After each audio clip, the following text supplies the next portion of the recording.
அனைவருக்கும் வணக்கம். வரதட்சணை கொடுமையால் ஒரு இளம்பெண் ரித்தன்யா என்ற ஒரு இளம்பெண் அவங்க தற்கொலை செய்து கொண்டு இறந்து போனார்கள். அது அனைவருக்கும் தெரியும். மிக ஒரு துயரமான ஒரு சம்பவம்.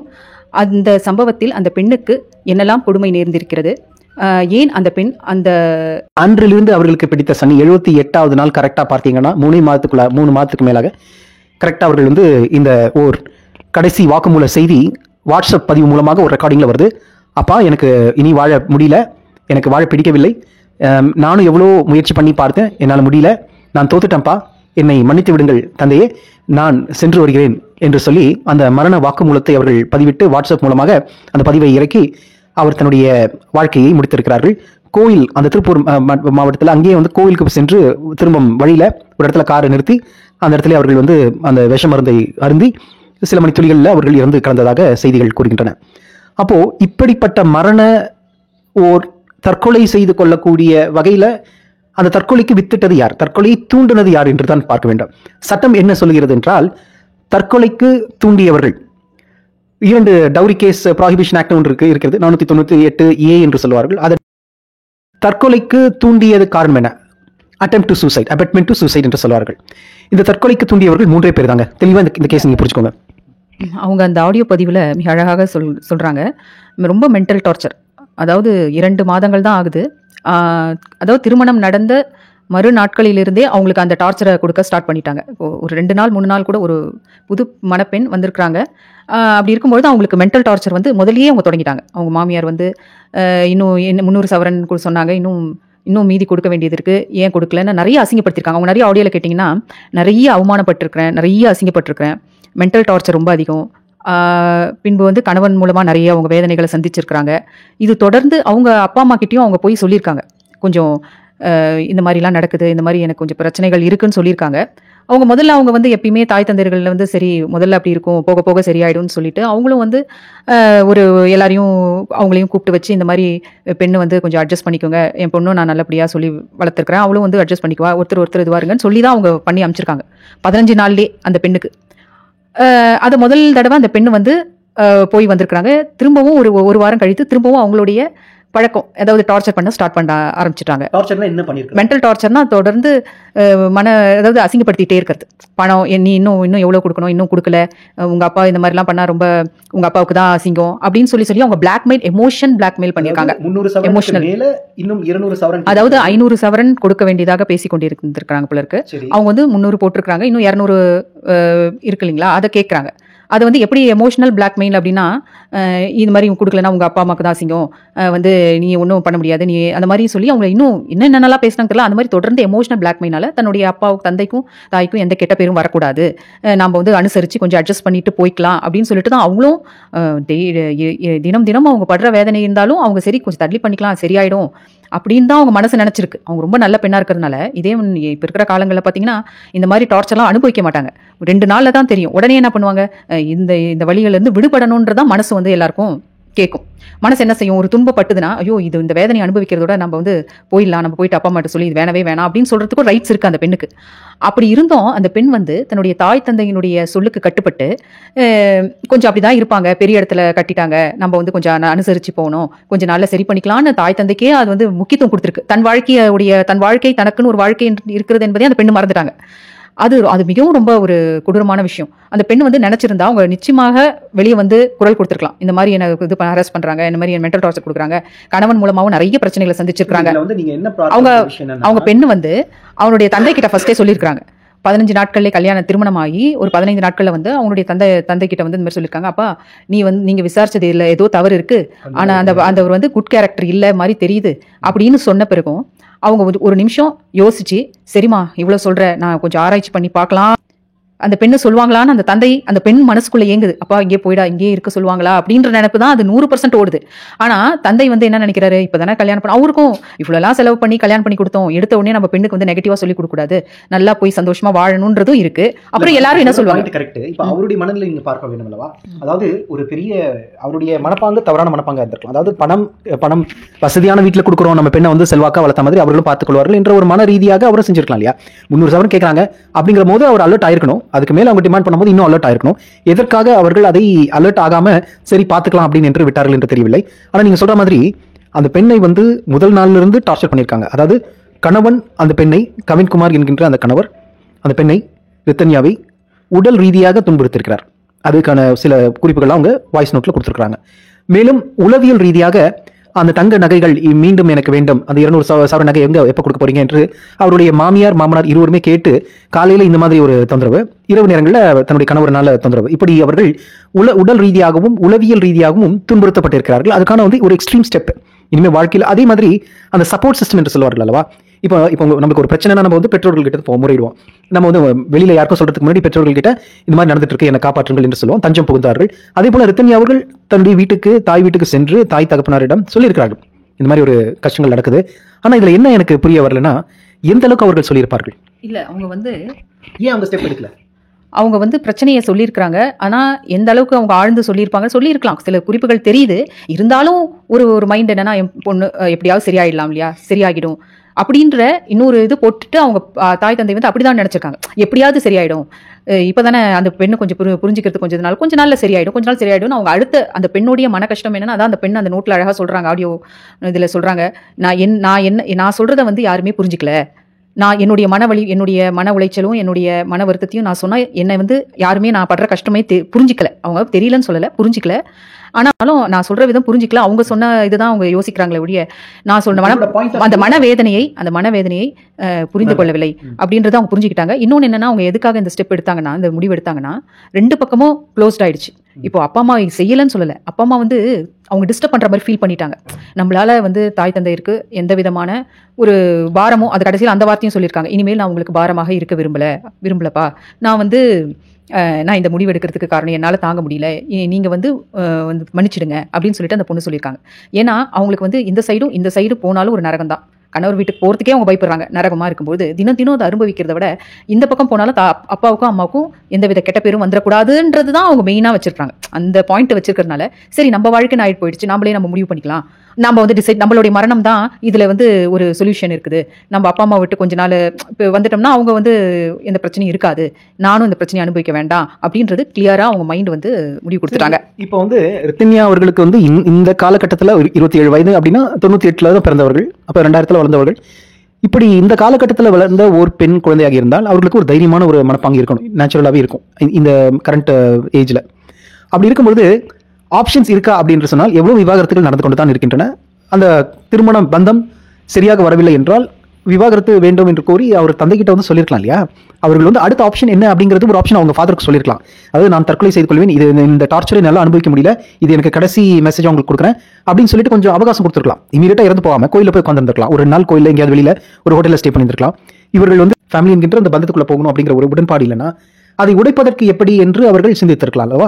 கொஞ்சம் யோசிச்சு அந்த பெண் வந்து வெளியில ஒரு ஃப்ரெண்டோட வீட்டில், அவர்களுடைய நண்பருடைய வீட்டில் தங்கியிருக்கலாம், இல்லைன்னா உறவினர்கள் வீட்டில் தங்கியிருந்து என்னால் முடியாது, நீங்க மீடியேட் பண்ணுங்க என்று சொல்லி அதை எஸ்கலேட் பண்ணிருக்கலாம். அதுதான் ப்ராசஸ். அப்போ வந்து சட்டம் என்ன சொல்கிறது என்று 4 பேர் சொல்லியிருப்பாங்க. சட்டம் இந்த மாதிரி டவுரி கேசஸ் இருக்குமா, இவங்களை வந்து வன்முறை செய்த அந்த டார்ச்சர் கேஸ்லையும் வந்து அவர்களை உள்ள தள்ளலாம். இவ்வாறாக மாமனார் மாமியார் மேலும் கவின்குமார் என்கின்ற அந்த கணவனை பற்றி அவர்கள் ஒரு வாக்குமூலம் அப்போவே கொடுத்திருந்தா அவர்களுக்கு தகுந்த தண்டனை வழங்குவதற்கு எத்தனையோ மாதர சங்கங்கள் இருக்கு. ஏன் அதை எஸ்கலேட் பண்ணல, அடுத்த கட்ட நடவடிக்கையாக ஏன் இதை அவர்கள் கொண்டு செல்லவில்லை என்பது எனக்கு மிக வருத்தமான விஷயம்.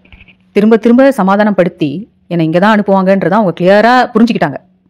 ஏன்னா அப்பா வந்து இவ்வளவு கஷ்டப்பட்டு கல்யாணம் பண்ணி வைத்திருக்கிறார்கள், அதனால நம்ம வந்து அவங்களுக்கு பாரமா இருக்கக்கூடாது, திரும்ப போயிட்டு நம்ம வந்து அதை சரி பண்ண சொன்னா அவங்க வந்து சரியாயிடும் தான் அவங்க நினைக்கிறாங்க. அந்த பாயிண்ட் அவங்க கிளியரா புரிஞ்சுக்கிட்டாங்க. இனிமேல் அவங்க கிட்ட கேட்கறது வேஸ்ட், நம்மளுடைய முடிவை எடுத்துக்கலான்றதுதான் முடிவு பண்ணிக்கலாம் அப்படின்னு சொல்லிட்டு தான் அந்த பெண் வந்து அந்த முடிவை எடுத்திருக்காங்க.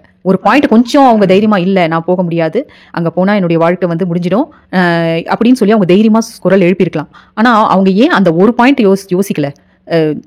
ஏன்னா இந்த பக்கமும் க்ளோஸ் ஆயிடுச்சு அவங்களோட இது, எதுவுமே எந்த சப்போர்ட்டும் இல்லை. இப்போ அம்மா அப்பா வீட்டில் தான் அவங்களுக்கு ஒரே ஒரு வழி இருக்குன்னா, அம்மா அப்பா வீட்டில் சொல்லி நிறுத்திட்டாங்கன்னா அவங்களுக்கு வந்து ஏதாவது இருக்கும். அங்கன்னு பார்த்தா எல்லாரும் சேர்ந்து புதுசாக கல்யாணம் பண்ணி யாருக்குமே புரியல என்ன நடக்குது அப்படின்ட்டு. இப்போதானே திருமணம் ஆச்சு, அதுக்குள்ள இவ்வளோ பெரிய பிரச்சனையா? ஒரு மாமியார்ன்றவங்க எப்படி இருப்பாங்க? ஒரு பெண்ணா பார்த்துக்கணும், ஒரு பெத்த மகளா பார்க்கணும், அப்படி இல்லைன்னா கூட ஒரு பெண்ணாவது பார்க்கலாம்ல. அந்த பெண்ணாவை பார்க்காம ரொம்ப அப்போ பெண்ணுக்கு ஒரு எதிரியா? பெண்ணுக்கே ஒரு பெண் எதிரினா அப்படி இந்த உலகம் எப்படி சென்று கொண்டிருக்கிறது என்பது பார்த்தீங்கன்னா ரொம்ப ஒரு கேவலமாக இருக்குது. ஒரு பெண்ணை மதிக்கணும், திருமணமான 2 நாட்கள்லயே அவங்க வந்து அவங்களுடைய குணாதிசயங்களை வெளிப்படுத்தியிருக்காங்க. அதுக்கப்புறம் வந்து அமைதி இல்ல. அப்போ சாப்பிட முடியல, தூங்க முடியல. ஒரு சாதாரண விஷயத்த கூட அந்த பெண்ணு வந்து செய்ய முடியலன்னா, அப்ப அந்த பெண் அந்த வீட்ல இருக்கிறதுக்கே அர்த்தம் இல்ல. அத வந்து அந்த பொண்ணு கிளியரா சொல்லியிருக்கணும். அங்க சாப்பிட முடியல, அவங்க இது பண்ண ஒரு நிமிஷம் கூட என்னால நிம்மதியா இருக்க முடியல. அப்படின்ற உண்மையை தெளிவாக அந்த பெண் வந்து சொல்லியிருந்தாங்கன்னா, கட்டாயமாக அந்த பெண்ணுக்கு ஏதாவது ஒரு வழி பிறந்திருக்கும். அது பண்ணியிருக்க வேண்டிய விஷயத்த அது இவங்களா எல்லாம் க்ளோஸ் பண்ணிட்டாங்க. எந்த இடமும் வழியே இல்லைன்னு அந்த பொண்ணு தெளிவா தீர்மானம் பண்ணிட்டாங்க. அவருடைய தாய் தந்தையினரும் ஒரு குற்றம் செய்திருக்கிறார்கள். அவங்க குற்றம் செய்திருக்கிறார்கள் என்றால் அவங்க வந்து ஆசையா தான் பெண்ணை கல்யாணம் பண்ணி வைத்தாங்க. அப்படிலாம் இருக்கும் எந்த ஒரு தாய் தந்தையும் நடக்க மாட்டாங்க. என்னன்னா அவங்க பணம் வந்து ஸ்டேட்டஸ் போகணும், பெரிய நாம ஸ்டேட்டஸ்னா இன்னும் கொஞ்சம் ஹை ஸ்டேட்டஸ்ல கல்யாணம் பண்ணி கொடுக்கணும். பணம் தான் ஒரு பேர் கொடுக்குது. பணம் தான் வந்து ஒரு மனமும் இணையணும். ஒரு கணவனுக்கு ஒரு பெண்ணுக்கு ஒரு ஆணை பிடிக்கணும், ஒரு ஆணுக்கு ஒரு பெண்ணை பிடிக்கணும். கணவன் மனைவியோட உறவு வந்து அன்பா இருக்கணும். இதுதான் ஃபர்ஸ்ட் குவாலிட்டிஸ் இதுதான் வைக்கணும். ஒரு நல்லா பார்த்துப்பானா, ஏதோ ஓரளவு சம்பாதிக்கிறானா, அதுதான் முதல்ல ஒரு தாய் தகப்பன் வைக்கணும். ஆனா வந்து இப்ப எல்லாம் ஸ்டேட்டஸ், அவங்களோட ஸ்டேட்டஸ் தான் இன்னும் கொஞ்சம் ஹை ஸ்டேட்டஸ் பண்ணா பெருமையா தான், கௌரவத்தை தான் முன்னாடி வச்சாங்க. எல்லாரும் முன்னாடி பெருமையா இருக்கணும். சமுதாயம் இங்க இந்த கான்டெக்ஸ்ட்ல சமுதாயம் உள்ள வந்துச்சு. அப்ப மற்றவர்கள் என்ன நினைக்கிறாங்க? இல்ல, மற்றவர்கள் பத்தியே தான் எல்லாருக்குமே சிந்தனை. மத்தவங்க என்ன நினைச்சிடுவாங்க, மத்தவங்க வந்து நம்மள வந்து ஐயோ ஒரு மாசத்துலேயே பெண்ணு வீட்டுக்கு வந்துருச்சான்னு கேவலமா பேசுவாங்களே, அதை சரி பண்ணி விடுறதுக்காக அந்த பெண் சொல்றது ஆழ்ந்த அந்த மன வருத்தத்தை கூட அவங்களால புரிஞ்சுக்கிறாங்க. ஆனா ஏதாவது ஒரு வழியில சால்வ் ஆயிடுமா அப்படின்ற ஒரு நோக்கத்துல தான் அந்த பெண்ணை திருப்பியும் அனுப்பி விடுறாங்க. அப்பயும் அந்த பெண் எப்படிதான் தைரியமா போனாங்கன்னு தெரியல. ஏன்னா முதல்ல அந்த பெண் பட்ட கஷ்டம் அந்த பெண்ணுக்கு மட்டும்தான் தெரியும். வலியும் வேதனையும் அந்த பெண் மட்டும் அனுபவிச்சுதான் அந்த பெண்ணு தான் சொல்றது வரைக்கும் தான் நம்ம கேட்கிறோம். ஆனா அந்த பெண் உள்ளுக்குள்ள இன்னொரு வாட்டி போனா எப்படி அந்த வீட்டுல வாழ போறோம்ன்ற எண்ணம் வந்தாலே அந்த பெண்ணு வாழறதுக்கே அர்த்தம் இல்ல. நீங்க சொல்லும்போது அதாவது பாகிஸ்தான் பார்டர்ல மாட்டிக்கொண்ட ஒரு இந்திய சோல்ஜர், ஒரு சிப்பாய் எந்த அளவுக்கு சித்திரவதை அனுபவித்துக் கொண்டிருப்பான் அதை நினைச்சு கூட பார்க்க முடியாது. பாத்தீங்களா, பாகிஸ்தான் பார்டர்ல வந்து நம்ம ஒரு இந்தியன் சோல்ஜர் மாட்டிக்கிட்டான்னா அவன் எந்த அளவுக்கு துன்புறுத்துவார்கள் சொல்லி நம்மளால விளக்க முடியாது. அந்த அளவுக்கு துன்புறுத்துவார்கள். அதற்கு நிகராக அந்த பெண்ணுக்கு தினம் தினம் இரவு பகல் பாராமல் துன்பம் கொடுத்திருக்கிறார்கள் கணவன் கவின்குமார் அவர்களும், ஈஸ்வரமூர்த்தி மாமனார் மாமியார் உட்பட 3 பேருமே மிக மிக கொடூரமாக அவர்களை மனசிதைவுக்கு படுத்தப்பட்டிருக்கிறார்கள். மனசிதைவு அப்புறம் உடலியல் ரீதியாக அவர் கணவர் அவரை துன்புறுத்திருக்கிறார். இதுதான் அவர்கள் கொடுத்த வாக்குமூலம்.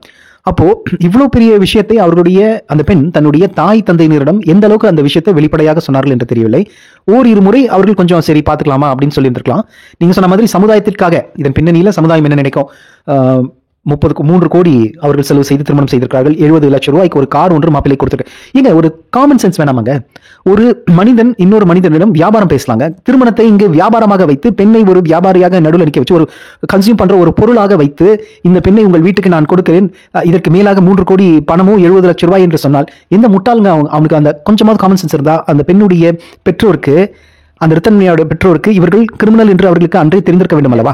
பணம் தான் சந்தோஷம் கொடுக்க போதுன்னு தான் எல்லாருமே நினைக்கிறாங்க. பணத்துல தான் இல்ல, எல்லாருக்குமே அந்த பணம் மட்டும்தான் கண்ணை மறைக்குது. பெண் வந்து சந்தோஷமா ஒரு கணவன் மனைவி சந்தோஷமா இருக்கிறாங்களான்றது வந்து அது கேவலமா அதை செகண்ட் லிஸ்ட்ல வைக்கிறாங்க. அப்படி இருக்கக்கூடாது. கணவன் பிடிச்சிருக்கா, அவங்க மனசு ஒத்து வாழறாங்களா தான் முதல்ல கேட்கணும். அது அந்த பெண் வந்து அப்படி ஒத்து வாழ்ந்தா அந்த பெண் வந்து நல்ல பெண்ணுன்னு சொல்றீங்க. அப்போ நல்ல பெண்ணுன்னு சொன்னா அது தவறா சொல்லுமா? டார்ச்சர் அந்த மாதிரி இருக்கவே தானே அந்த பெண் வந்து சொல்றாங்க. அப்போ 2 மனமும் கூடல, இதுவும் மனமும் ஒத்து போகலன்னா அது கொஞ்சம் அந்த குழந்தைய வீட்டுல வச்சிருந்து ஒரு ஏதாவது ஒரு ட்ரீட்மெண்ட் மாதிரி கொடுத்து, இல்ல அங்க என்ன இல்ல என் பெண் வந்து கம்ஃபர்டபுளா இல்ல, உங்க வீட்டுல ஏதோ ஒரு ப்ராப்ளம் இருக்கு, நாங்க அதை பேசி பிறகுதான் என் பெண்ணை அனுப்புவோம்னு சொல்லியிருந்தாங்கன்னா அவங்க வந்து நிச்சயமாக அந்த பெண்ணை காப்பாற்றப்பட்டிருக்கலாம். இல்லையே, பேசி சமாதானப்படுத்துறதாக தகவல் சொல்றாங்க. சமாதானப்படுத்தி என்னன்னா சரியாயிடும் நினைச்சாங்க தவிர அந்த எக்ஸ்ட்ரீம் லெவல் அவங்க திங்க் பண்ணல. இந்த பொண்ணு வந்து எக்ஸ்ட்ரீம் லெவல் எடுக்கும்ன்றத தாய் தந்தை முன்னாடி அவங்களுக்கு வந்து அந்த இன்ட்யூஷன் வரணும். அதுதாங்க. இப்போ எப்படி நிம்மதியா தூங்கலன்னா அந்த பெண் ஒவ்வொரு இரவும் நிம்மதியா தூங்கலன்னா அந்த இன்ட்யூஷன் எப்படி இருக்கணும்னா, ஐயோ அந்த பெண்ணை ஏதாவது விபரீத முடிவு எடுப்பாங்களோ அப்படின்ற ஒரு சின்ன ஒரு கருத்து வந்து தாய் தந்தைக்கு உதிக்கணும். ஐயோ ஏதோ ஒரு சம்திங் அவங்க ஒரு பாதாளத்தில் மாட்டியிருக்காங்க, நம்ம வந்து காப்பாற்றணும்னு ஒரு சின்னது அந்த ஸ்டெப் எடுத்துட்டு இருந்தாங்கன்னா நிச்சயமாக அந்த பெண்ணை காப்பாற்றப்பட்டிருக்கலாம். ஆனால் அந்த பெண்ணை கடைசி வரைக்குமே அது என்ன முடிவு பண்ணிட்டாங்க, என் வாழ்க்கை எனக்கு என் தலையெழுத்து, அந்த 3-4 வாட்டி அதே சொல்கிறாங்க, என் தலையெழுத்து அவ்வளோதான்ப்பா. அப்போது தன்னுடைய வாழ்க்கையை தான் ப்ளேம் பண்ணுறாங்க. நான் என்னால் யாரும் கஷ்டப்பட வேண்டாம், எனக்கு இந்த முடிவில் நான் சந்தோஷமாக இருக்கேன், நான் முடிவு பண்ணிட்டேன்னா நான் அதோட யாருக்கும் எந்த தொந்தரவும் இல்லாமல் போயிடுவேன். அதுதான் அந்த பெண்ணுடைய மிகப்பெரிய ஒரு குரலில் தழுத்தெடுத்த குரலோடு அந்த பெண்ணு சொல்லும்போது எல்லாருக்குமே மிகவும் ஒரு வருத்தத்துக்குரிய விஷயமா இருக்கு. அதாவது இங்க இந்த நிகழ்ச்சியை பார்த்து கொண்டிருக்கக்கூடிய அனைத்து அன்பர்கள், பெண் பிள்ளையை பெற்றவர்களும் சரி, ஆண் பிள்ளையை பெற்ற தாய் தந்தையினர் அனைவருக்கும் ஒரு கேள்வி கேட்கிறேன். மாதத்தம்மை இழிவு செய்யும் மடமையை கொளுத்தணும் நான் பாரதி. இன்று வரைக்கும் அந்த மடமை இன்றும் கொளுத்தப்படவில்லை. மாதற்கு இழிநிலை அவநிலை இன்றும் நடந்து கொண்டுதான் இருக்கின்றன. இந்த நிலை மாற வேண்டும். அப்போ நாம் நம் மனநிலையை மாற்றி அமைத்துக் கொள்ள வேண்டும். இங்க இந்த திருமணத்தை பார்க்கும்பொழுது பணத்திற்கும் திருமணம், இங்க மனமும் குணமும் வரவில்லை.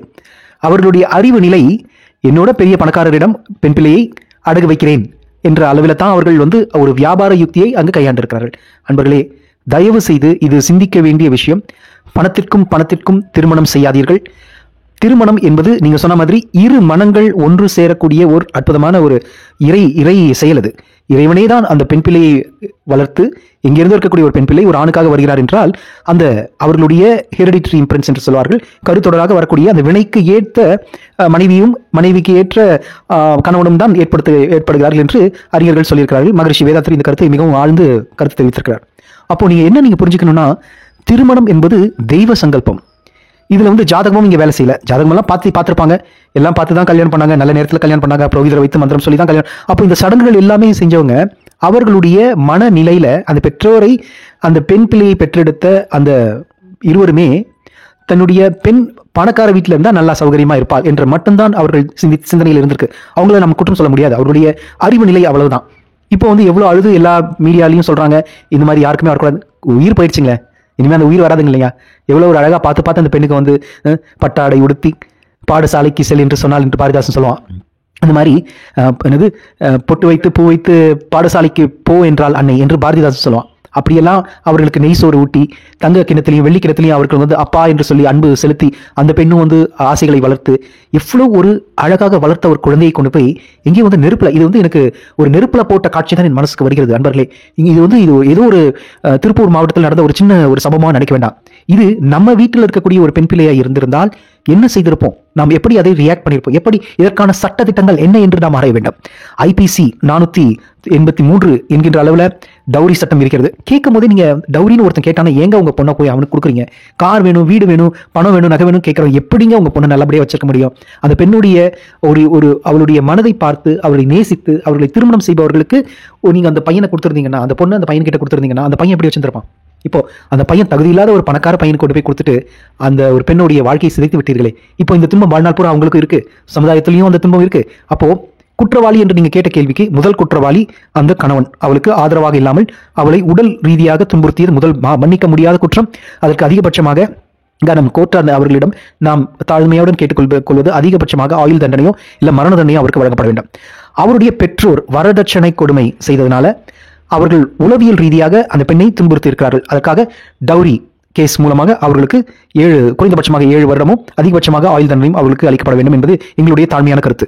இந்த வழக்குல நீங்களும் நானும் மற்ற அனைத்து நண்பர்களும் என்ன புரிதல் ஏற்பட வேண்டும் என்றால், நாம் திருமணத்தை ஒரு வியாபார யுக்தியோடு நோக்காமல் இந்த ஸ்டேட்டஸ், பிரஸ்டீஜ், பந்தா இது எல்லாத்தையும் தூக்கி ஒதுக்கி வச்சுட்டு நமது பெண் பிள்ளையை, ஒரு பெண்ணை இன்னொரு வீட்டுக்கு அனுப்பும் பொழுது அவர்களுடைய குணாதிசயங்கள் என்னென்ன, அவர்களுடைய வாழ்க்கை முறை என்ன தொழில் செய்கிறார்கள், இதெல்லாம் கொஞ்சம் சரிவர நீங்க கொஞ்சம் பேக்ரவுண்ட் செக்லாம் பண்ணிட்டு அதுக்கப்புறம் இறைவனை நம்ம பிரார்த்திக்கணும். இதுக்கு மேல இறை சக்தியோட செயல் இருக்கிறது. இதுல பாத்தீங்கன்னா அந்த பெண் வாய்ஸ் நோட் வாட்ஸ்அப்ல கொடுத்துட்டு அதுக்கப்புறம் 4 மணி நேரம் 5 மணி நேரம் கழித்து தான் அவர்களுடைய தந்தையார் அதை பார்த்திருக்கிறார். அது இன்டர்நெட் ஆன் பண்ணல. இது நேரத்தினுடைய காலத்துடைய கட்டாயமா இல்ல அவருடைய மறைவு உலகத்திற்கு ஒரு விழிப்புணர்வு கொடுக்க வேண்டும் என்று இறைவனுடைய சதியா என்று என்னன்னு சொல்ல தெரியல. பட் இந்த மாதிரியான துயர சம்பவம் இனி எந்த பெண்ணுக்குமே ஏற்படக்கூடாது. இப்போ ஒரு ரித்தன்யா என்கின்ற ஒரு பெண்ணை பத்தி நாம் பேசிட்டு இருக்கோம். எத்தனையோ குடும்பங்கள்ல இன்னும் மாமியார் கொடுமைகள் நடந்து கொண்டு தான் இருக்கின்றன. அவர்கள் காலப்போக்கில் அவர்கள் தான் பட்ட கஷ்டத்தை மற்றவர்களும் பெற வேண்டும், தன்னுடைய மருமகளாக வருவர்களும் பட வேண்டும் என்கின்ற ஒரு குறுகிய மனநிலையில இன்றும் நம்முடைய இந்திய சமுதாயத்துல பல மாநிலங்கள்ல ஒரு நிகழ்வு நடந்து கொண்டு தான் இருக்கிறது. நிறைய மாமியாருங்கள்லாம் சைக்கலாஜிக்கல், அதாவது தான் பெற்ற அந்த கஷ்டத்தை தான் மருமகளும் பட வேண்டும் என்று அந்த காழ்ப்புணர்வு கொஞ்சம் கூட சிந்திக்கிறது இல்லை. அதாவது ஒரு பெண்ணை எப்படி மதிக்கணும், பெண்ணை மாமியார்னா ஒரு பெரிய பட்டம், நம்ம மருமகள்லாம் கீழே இருக்கணும். ஒரு நல்ல பெண்ணுக்கு ஒரு குவாலிட்டிஸை மதிச்சு நல்ல ஒரு பெண்ணு நல்லா இருக்கணும்னு நினைக்கிற ஒரு பெண்ணுக்கே இல்லைன்னா அதுக்கப்புறம் எங்கேருந்து மற்ற குடும்பத்தை மாமனார் பிள்ளைகள் எப்படி சொல்றது? அந்த மாதிரி தான் அந்த பெண்ணு அந்த குடும்பத்தில் போய் மாட்டிக்கிட்டு இன்னைக்கு அந்த பெண்ணோட உயிர் இல்லை. அதனால எல்லாரும் அந்த பெண்ணுக்கு ஒரு மனமார்ந்த ஒரு அஞ்சலி செலுத்த வேண்டும் என்று கேட்டுக்கொள்கிறோம். இந்த ஒரு துயரமான சம்பவம் அனைவருக்கும் ஒரு விழிப்பு உணர்வாக இருக்கும் என்று நாங்கள் நம்புகிறோம். கண்டிப்பாக இது ஏதோ ஒரு நியூஸ் செய்தி என்று சொல்லி இதை கேட்டுவிட்டு நமது வேலைகளில் போகக்கூடிய ஒரு சாதாரண செய்தி இல்லை. இது மனதை உலுக்கிய அந்த கடைசி வாய்ஸ் நோட், அவர்கள் கொடுத்திருக்கக்கூடிய அந்த வாட்ஸ்அப் மெசேஜ் மனதை உலுக்கியது. அவருடைய குரல் அவலமாக இருந்தது, அவருடைய குரல் அவல ஓசையாக இருந்தது. அது எப்படி பூம்புகாரில் அந்த கண்ணகி பேசுவாள் அதை போன்று அதை காட்டிலும் அதிக ஒரு எஃபெக்டோடு இருந்தது. தயவு செய்து அதை கேட்டு பாருங்க. அதுக்காக நீங்க மனம் வருத்தப்பட வேண்டும் என்று நான் சொல்லவில்லை. உங்க வீட்டில் ஒரு பெண்ணுக்கு தாயாவோ இருந்தீர்களே ஆனால் உங்களுக்கு எப்படிப்பட்ட மருமகன் வர வேண்டும், எப்படிப்பட்ட வீட்டில் உங்களுடைய பெண் அங்கே போய் சிறப்பாக இருக்க வேண்டும் என்று மனதில் நீங்க அமைதி நிலையில நீங்க கொஞ்சம் யோசிச்சு பாருங்க. பணத்திற்கும் நீங்க திருமணம் செய்ய போகிறீர்களா, இல்ல குணத்திற்கும் நல்ல ஒரு ஒழுக்கத்திற்கும் நீங்க திருமணம் செய்து வைக்க போகிறீர்கள் என்கின்ற கேள்வியை நீங்கள் கேட்டு எழுப்பி உங்க மனசுல வச்சுக்கோங்க. தயவு செய்து பெண் பார்க்கக்கூடியவர்களோ இல்ல மாப்பிள்ளை பார்க்கக்கூடியவர்களோ குறை நிறைகள் இருந்தா அதை பேசி தீர்த்துக்கலாம். எந்த எக்ஸ்ட்ரீம் ஸ்டெப் எடுக்காதீங்க. நீங்க வாழ வேண்டியவர்கள் 27 வயது 28 வயது என்னங்க அனுபவம் இருக்க முடியும் அந்த பெண்ணுக்கு?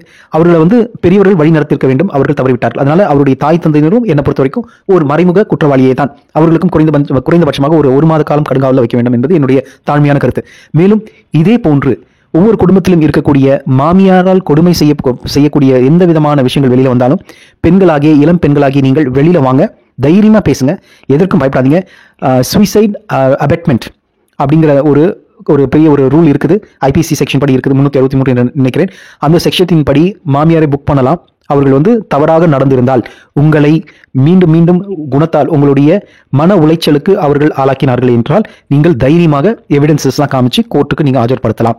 இதை நீங்க மனசுல வச்சுக்கோங்க. அதே மாதிரி மருமகள் என்பவர்கள் மாமியாரை ஏசி பேசி இது பண்ணாம அவர்களையும் ரொம்ப துன்புறுத்தாம பெரியவர்கள் என்று ஒரு மதிப்பு கொடுத்து அவர்களோட இசைந்து வாழ வேண்டாம். என்னங்க இலான் மஸ்க் எங்கேயோ போயிட்டு இருக்காரு, ஸ்பேஸ் எங்கேயோ போயிட்டு இருக்குங்க, மார்ஸ்ல வீடு கட்டணும் பேசிட்டு இருக்கோம். நாம் தமிழகத்தில் தமிழ் சமுதாயம் உலக வரலாற்றிலே நமது பழமையான தொன்மையான சமுதாயம் என்று பேசிக்கொண்டே இருக்கிறோம். நமது மற்றவர்களுக்கு எடுத்துக்காட்டாக வாழ வேண்டும் என்று பேசிக்கொண்டே இருக்கிறோம். அப்படிப்பட்ட வாழ்க்கையை நாம் எப்படி வாழ்ந்திருக்க வேண்டும்? ஒருவனுக்கு ஒருத்தி என்று சொல்லக்கூடியது நம்ம தமிழ் சமுதாயம் மட்டும்தாங்க. இப்படி இருக்கும்பொழுது நம்மளுடைய வாழ்க்கை விதிமுறைகள் எப்படி இருக்க வேண்டும்? உலகத்திற்கே ஒரு சான்றாக இருக்க வேண்டும். இந்த மாதிரி சாக்கடைக்குள்ள இருக்கக்கூடிய ஒரு பூச்சிகளாக நாம் இருக்கக்கூடாது, சேற்றில் முளைத்த செந்தாமரையாக இருக்க வேண்டும் என்று சொல்லி இந்த சிறப்பு உரையை நாம் நிறைவு செய்கிறோம். மீண்டும் அந்த ரித்தன்யா என்கின்ற ஒரு பெண் குழந்தைக்கு எங்களுடைய ஆழ்ந்த அஞ்சலியை தெரிவித்து அந்த ஆன்மா அமைதி அடைவதற்கு இறைவனை நாங்கள் வேண்டிக் கொள்கிறோம்.